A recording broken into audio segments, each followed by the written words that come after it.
नमस्कार, महत्त्वाची बातमी. आटपाडी शिवसेनेला मोठा खिंडार. ओबीसी नेते उत्तम बालटे यांचा आमदार गोपीचंद पडळकर यांच्या उपस्थितीत भाजपमध्ये प्रवेश. उत्तम बालटे यांच्यामुळे आमदार गोपीचंद पडळकर, अमरसिंह बापूसाहेब देशमुख यांची आटपाडीमध्ये भक्कम बाजू होणार.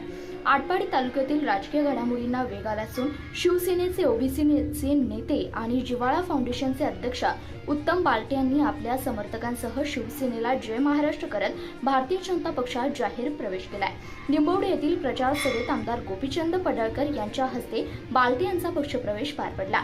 दिमागदार सोहळा आणि शक्ती प्रदर्शन. आमदार गोपीचंद पडळकर व अमरसिंह साहेब देशमुख यांचा उत्तम बालटे यांच्या पाठीवर हात निंबवडे पंचायत समिती गणाच्या प्रचार सभेत प्रवेश सोहळा संपन्न झालाय.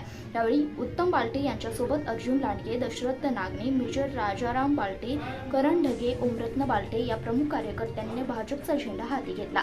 भाजप नेत्यांनी त्यांचे स्वागत करत पक्षात योग्य सन्मान देण्याचं आश्वासन दिलं. यावेळी बोलताना उत्तम बालटे यांनी कोणतीही कट्टर कार्यकर्ते होण्यापेक्षा स्वतःच्या घरी करते धरते व्हा या घोषवाक्य उपस्थितांचे लक्ष वेधले होते. त्यांच्या निर्णयामुळे आटपाडी तालुक्यातील अनेक बहुजन समाज शिवसेनेवर नाराज झाला असल्याने शिवसेनेला मोठा धक्का बसल्याचं मानलं जात आहे. मान्यवरांची मांडियाळी या सोहळ्याप्रसंगी अनेक दिग्गज नेते उपस्थित होते.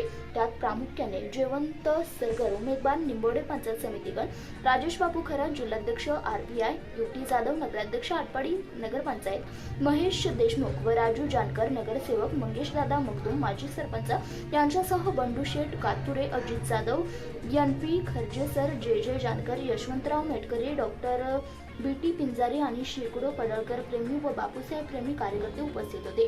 राजकीय गणिते बदलणार. उत्तम बालटे हे आटपाडी अर्बन कोऑपरेटिव्ह क्रेडिट सोसायटीचे संस्थापक अध्यक्ष असून अँटी करप्शन कमिटी सांगलीचे PRO म्हणूनच कार्यरत आहे. त्यांच्या सामाजिक कार्याचा मोठा जनसंपर्क असल्याने अनेक गोरगरिबांची कामे करून दिल्यामुळे अनेक सर्वसामान्य जनता सोबत आली. त्यांच्या भाजप प्रवेशामुळे आगामी निवडणुकीत आमदार गोपीचंद